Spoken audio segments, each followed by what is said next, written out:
Welcome to day 15 of CN Live's continuing coverage of Julian Assange's extradition hearing at Old Bailey in London. I'm Joe Lauria, editor-in-chief of Consortium News.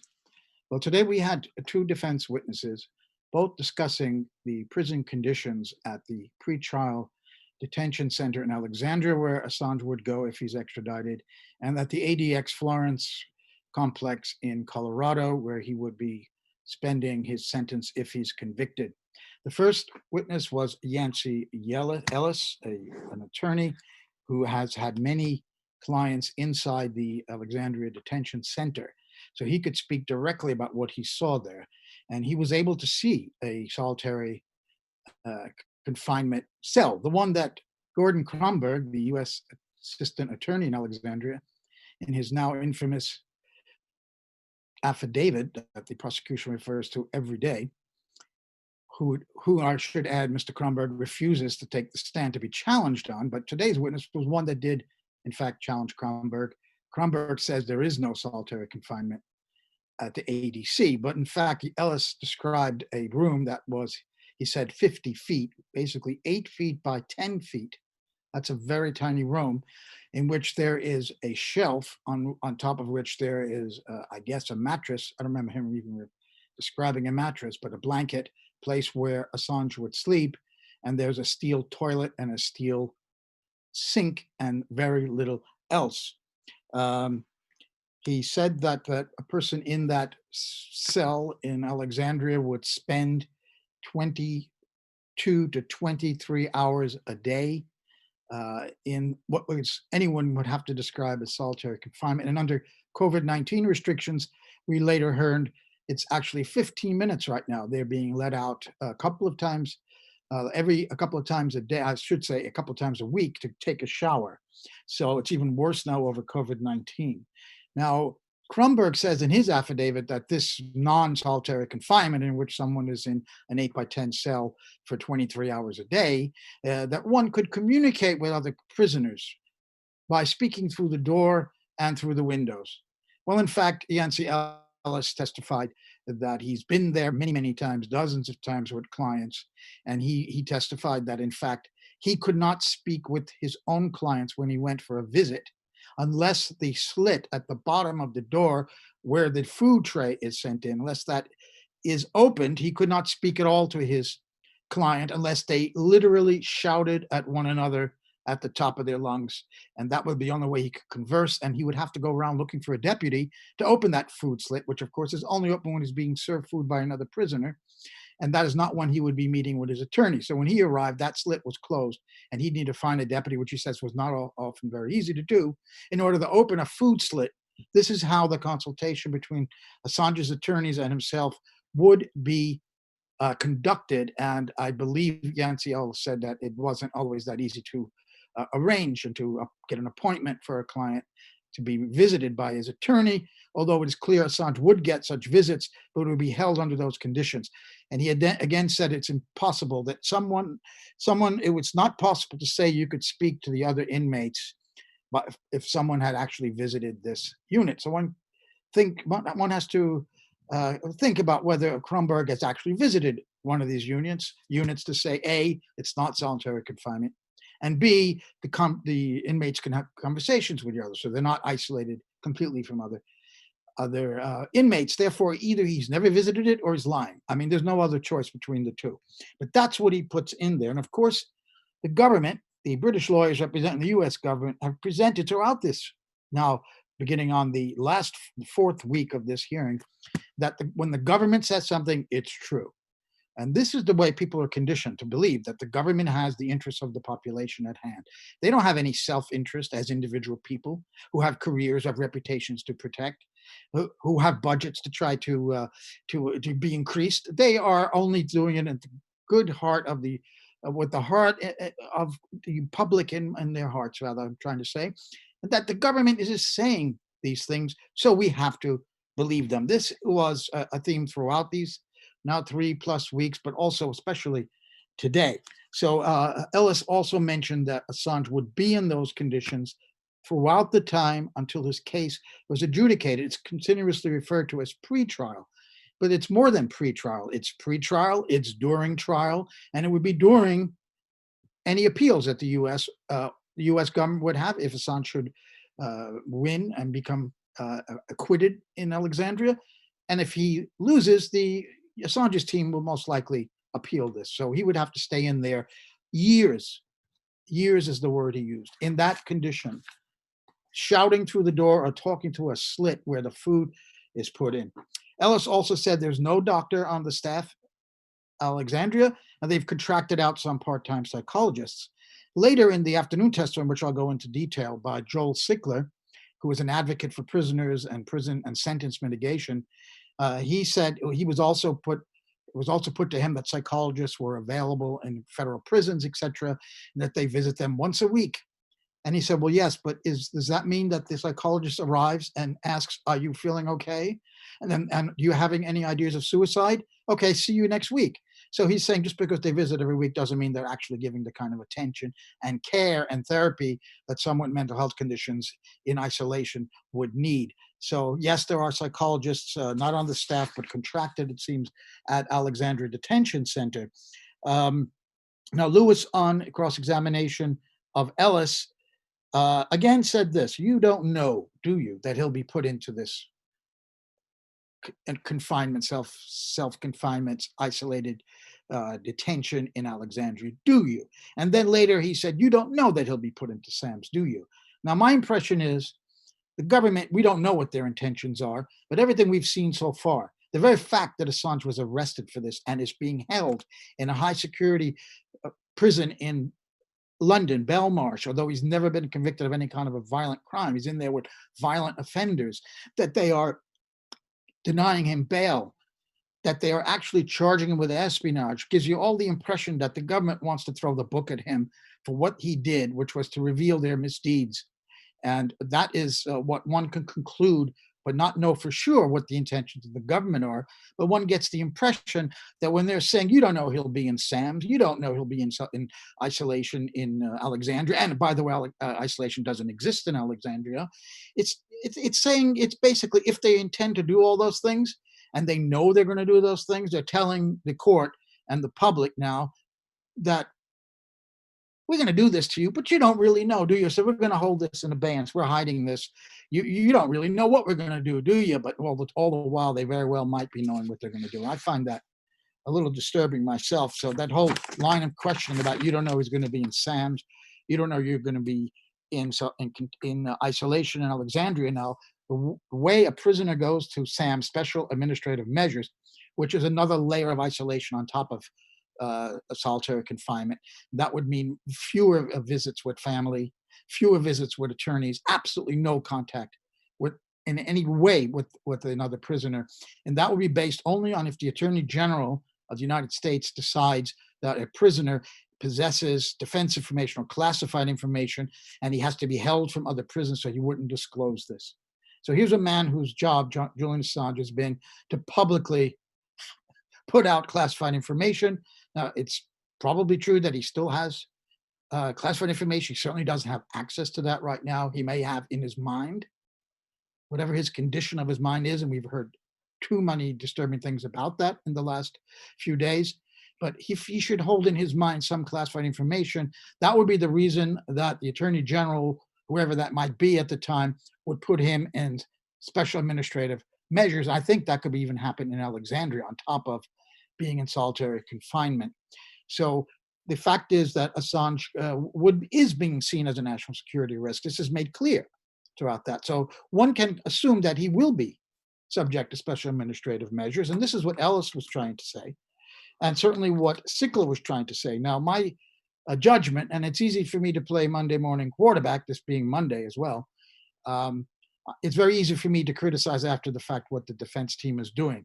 The defense team, I think, and I have to say the prosecution, have both done a spectacular job from their own perspectives. They are extremely well, prepared, and they're doing an extremely good job of arguing their case. So I do not want to cast any aspersion on the defense team, and I'm also praising the prosecution in the way they're conducting themselves for the most part. But we'd have to say that Assange Okay, lost my thought there. My criticism of what I want to say here of the defense is that Assange was my criticism of defense is why did they put this guy on the stand? And I'm talking about Sickler, Joel Sickler. Sickler is a guy who is a advocate for prisoners. He's a sentence mitigation expert.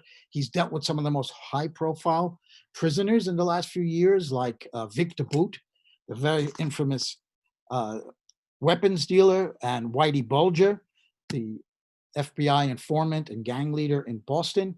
So he's definitely a guy with expertise, but he's never had a client who was under SAMS, and he does not have any knowledge of the ADX facility in Colorado.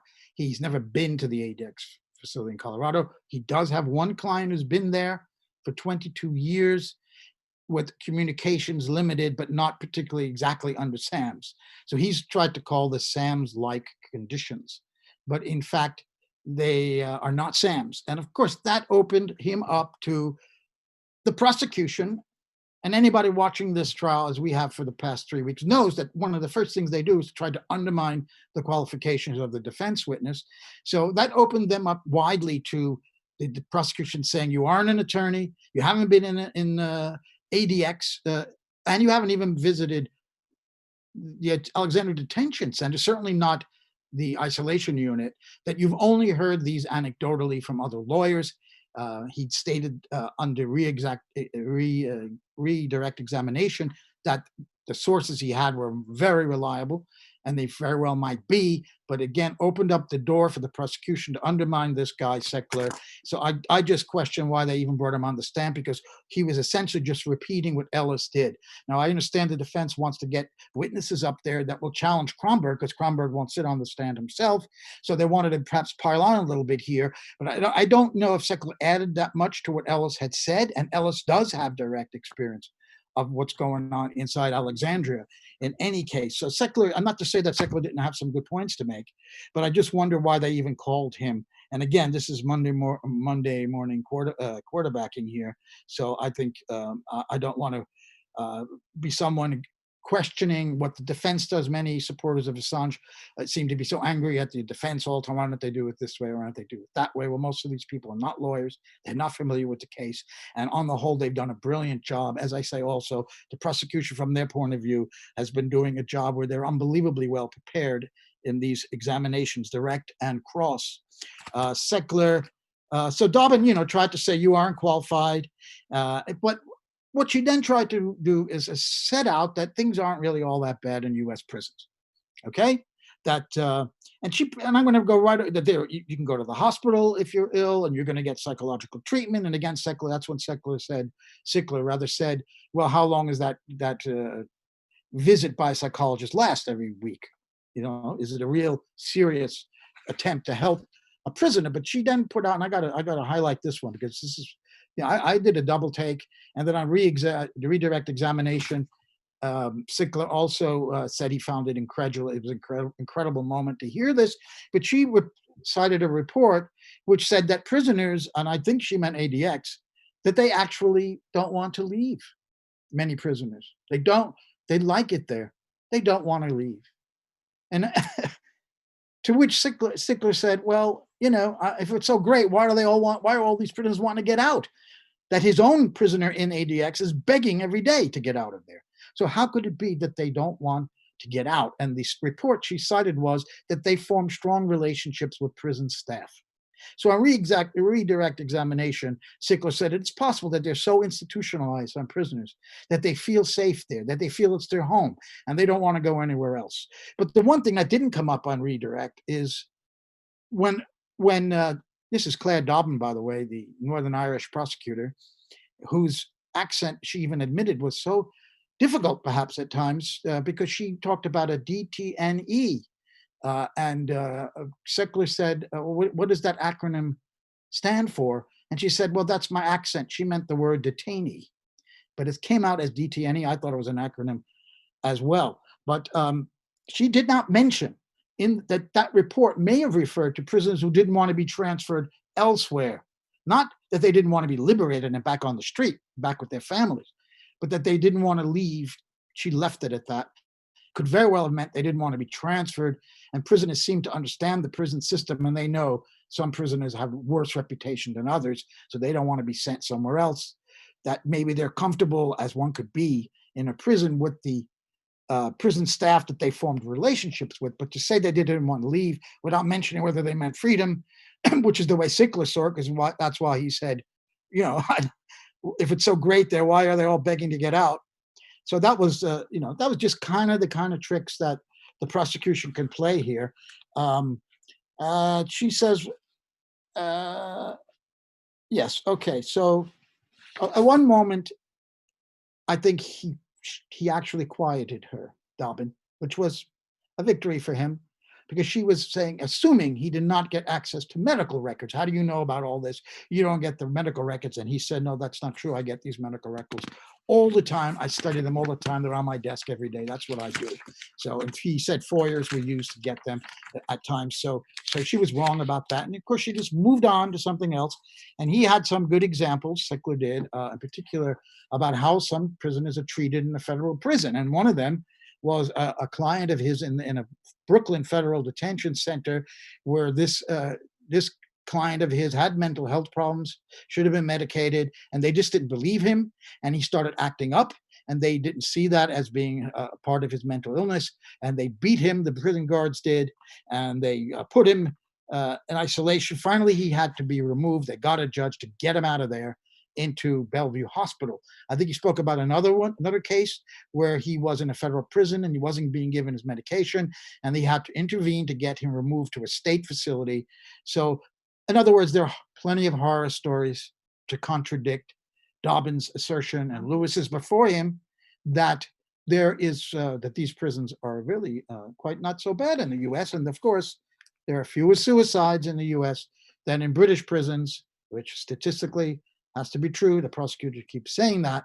That's a strong point in their favor in saying, well, he's better off in a U.S. prison. He won't commit suicide there. And Sickler had to admit, yes, that there hasn't been a suicide in Alexandria for a long time. And at one point, he even said that it's a well-run prison. So he did say, though, however, that his report, and he reiterated that he was not an expert on SAMs. So why are you asking me about SAMs? And I'm asking why they put him on the stand, because he's not an expert on SAMs. So I'll leave that at that. But he was going on about other cases, and again, the impression being given by the prosecution is that the government is to be trusted, that they have no self-interest, that the Bureau of Prisons does reports saying that things are improving, that there are recommendations that they have all, there was a study done, and there were 17 recommendations to improve the conditions in the prisons, and the Bureau of Prisons adopted them all, Dobbin said. And Sickler came back and said, well, are they being implemented? On paper, this is all great, but what is really happening in the prisons is a different matter. He mentioned, Sickler did, that the Attorney General would have to determine that Assange has national security information. And on redirect, he stood by his testimony that he's likely to go to solitary in Alexandria and to the ADX solitary under SAMS in in Colorado. Yeah, it's about phone calls to families that came up. So they're getting 15 minutes to talk to their families only once a month under SAMS. That's right. So on redirect, sex offenders, the Herbert Fitzgerald for the defense was asking him about when a prisoner could be under threat in a federal prison. And of course, he mentioned most cases, a prisoner who was a sex offender and another one who has cooperated with authorities that led to the prosecution of someone, let's say in a gang, and that a member of a rival gang in the prison, and they find out someone cooperated, a stool pigeon is what it's called, with the authorities to get one of their members convicted or prosecuted. That guy's in big trouble. And then Fitzgerald asked him, what about someone who's in there for espionage? And Sickler said, well, that depends on the political view of that person that could put him in some danger, but more importantly, he said the notoriety of a prisoner could put him into danger. And he mentions, of course, that Assange has an international following and he's extremely well known. And he told the story of his client, Whitey Bulger, the gang member and FBI informant in Boston, who had been transferred from a Florida prison, was very well known, that case in the U.S. He was transferred from a Florida prison to a one in West Virginia that has a very, very bad reputation. He was stabbed on the first day that he arrived there. And lastly, I'll point out that Dobbin tried to say that there's this three-step program where someone could get out of SAMS. And Sickler came back and said, as far as he understood, and he wasn't challenged by Dobbin on this, that only happened like in the last 2 to 2.5 years of the sentence. So if Assange should get even a 30-year sentence, it would take him up to being in his 80s. And if he got the 175, that's a life sentence. So that two-step program is irrelevant in Assange's case. She never challenged that. I want to just say we are enjoying bringing these reports to you, and the response we're getting is quite good. We're getting up to 1.3 thousand viewers a night. So we're asking again that some of you please help us to pay for these broadcasts by making a $5 pledge to Patreon, patreon.com/CN Live, so that we can continue to bring these reports to you every night. And we plan to bring other daily reports on other news stories after this trial. So we've just started our Patreon account on September 1, and over 70 of you have pledged already. We really thank all of you. But those others who enjoy this, if you could spare $5, which we're saying is only pretty much the price of a Starbucks coffee, to please go to patreon.com/CN Live, and we will then be able to continue to bring this reports to you. So for CN Live, this is Joe Lauria on day 15 reporting. Good night.